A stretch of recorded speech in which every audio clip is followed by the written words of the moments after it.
Welcome to the A3R report for the week ending 1 March. Actually, it's for the 2 weeks ending 1 March, as I skipped last week due to weather and a bunch of things that came into play. And usually I planned on doing these things on Mondays, but I got a little bit of time now, so I'm going to go ahead and knock it out. Because we've done a lot of stuff in the last couple of weeks, and we have actually, this is Sunday, and Sunday means sieges usually, but we're in the off weekend between sieges. Next week, we'll probably be invited back. I'm assuming we'll be invited back to help Revive defend their castle, or to help them take the castle from Mercenaries and do that formal turnover finally. They were doing some reconstruction yesterday. It was pretty fun to go up there and test out the kegs and see what the power was and see what the siege engines were doing against the walls unopposed. Then last week, of course, we helped Catalyst defend their castle against Turkey Boys, whose effort, I would just have to say, it was pretty good. They were focused. They were in a good group, and they looked like they knew what they were going to do. And then this happened. And so, as you can see there, they were easily distracted. We were able to get them out and to go in to do other stuff, and we were able to focus and kind of keep them off the walls. And I think they did less than 1% damage, maybe 1% damage total. I think they lit the stairs on fire. So that was an interesting fight. We also downed the Kraken this week, working again with Revive and Catalyst. We did it a couple times actually over the last couple of weeks, working in a rotation. The ceasefire with Zumba is officially over, with the exception of doing the Kraken. If we're fighting Morpheus, fair game. Fighting any other world boss, fair game. If they're moving trade packs or doing stuff, I expect that everyone's going to hit them hard, and make them decide that the life of being a douche is just not going to help them have fun in the game. Or maybe it is, because that's what they like. Maybe they just like that abuse that they get, or the abuse that their players in their guild are going to get.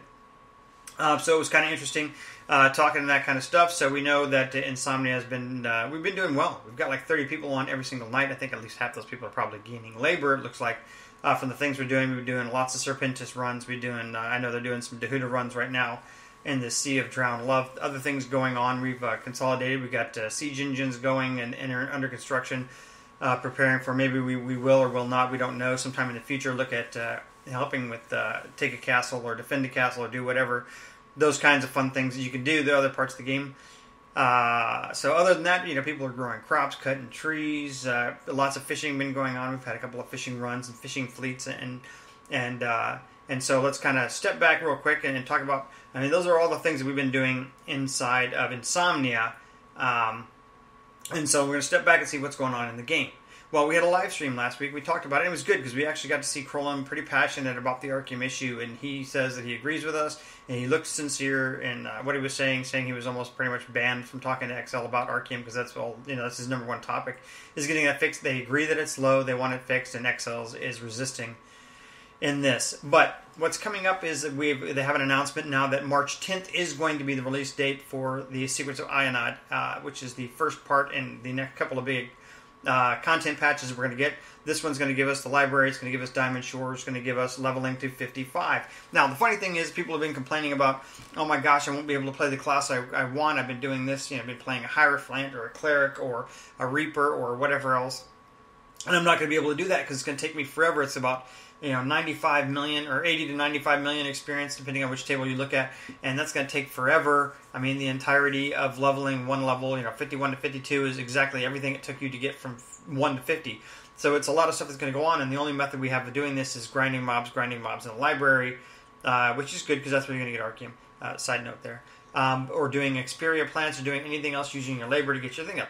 Well, the thing you got to remember is you're not losing your classes. Those of us who are Arc Masters are still going to be Arc Masters. That kicks in at 50, so you've got all those abilities you're going to be able to do. The only thing you will not have is you're not going to have the ability to use the level 55 skills. So does that mean you can't do PvP as a healer? No, it doesn't. I mean, if you level up Vitalism as one of your top skills, or you level up Songcraft as one of your top skills, you've got access to those 55 abilities, and you still have access to every other class's level 50 abilities. The other thing that you're gaining in is that you're going to gain 1 point per level all the way up, and increased stats. Your intel and strength and stamina and all that other stuff is going to go up as well.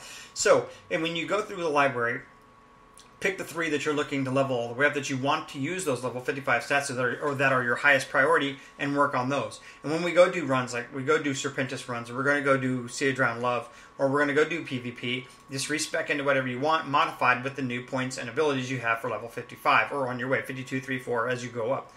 The mobs start off at about 6K each. If you're working in a duo pair, I think, or maybe even solo, they're about 6K.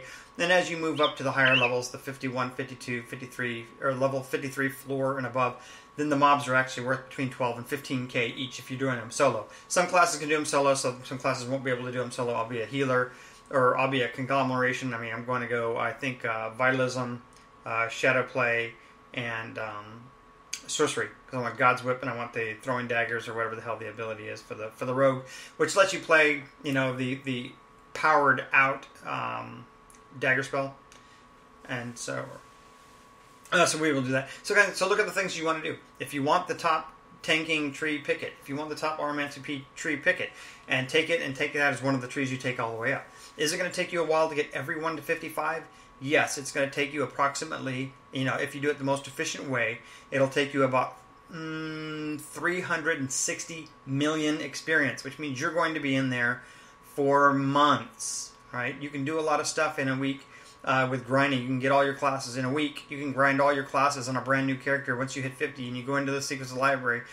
We proved on the alpha that, or it was proven in the alpha, that you can actually get Archmaster in a few days, I think, of straight all-day grinding in the library to do the XP. So that's cool. So you're going to get the 1 to 50. You're going to have to knock out all those other classes that you want to do. It's just when you're going 50 to 55, it's a lot more effort that's going to go in there. So that's coming up, and that's coming on the 10th. We know people are looking to grab land up in Diamond Shores. We're looking to get into the library. I think we've estimated that the best leveling group is probably a 3-man group. You take a tank, a healer, and a DPS, or 2 DPS and a healer, or 2 DPS and a bard, or a tank, a DPS, and whatever. It's like 3. Take 3 and you're probably okay. Even 3 DPS and probably 2 DPS and a bard is probably the least you want to go on the healing. You are going to take some damage unless you can really clear the room and do a lot of kiting. But, you know, we did see that a dagger spell was able to solo this stuff during alpha. So it depends on how you want to play and what you want to do. So get ready for that. They expect they're going to take the servers down. They usually take them down around 8 o'clock Pacific, which means 10 Central, 11 o'clock Eastern. They'll probably be down for 5 or 6 hours. They said their goal is to have them back up by prime time, because we know there's going to be a lot of headaches with the land grab in Diamond Shores and the other stuff that goes on, and people being locked out. I would prepare for that. If you get in the game, don't leave the game. Stay in the game. You know, after it comes back up, get in and stay in, and don't try to do this. You never know what's going to happen to the servers. The servers may go down in the middle of everything, anyways. You know, look at what we've learned from the past. So other things going on. Like I said, we've got 2 big castle sieges coming up. Serpentis has now moved from twice a night to once a night at 9 o'clock Eastern time to try to match both. Other than that, have fun. Get out there. We've taken a lot of boats this week.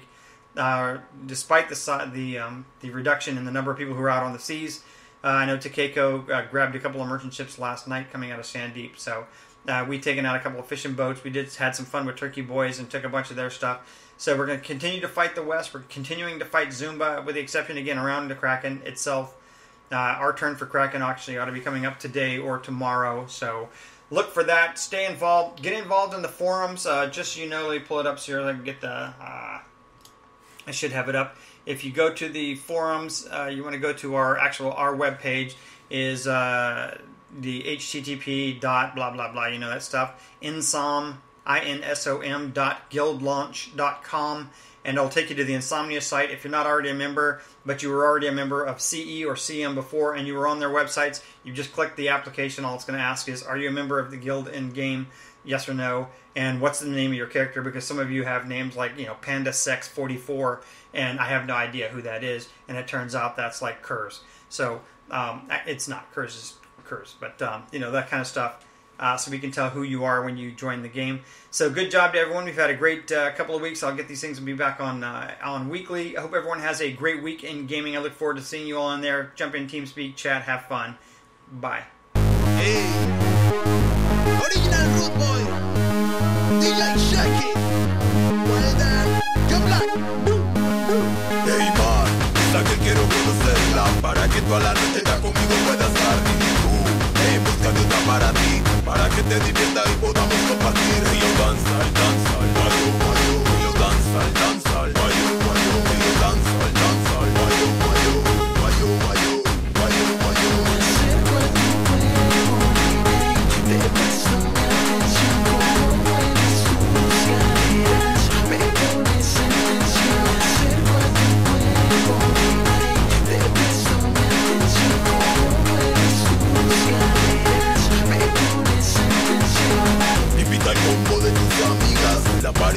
que más para el otro día. Que no tenga compromisos que cumplir.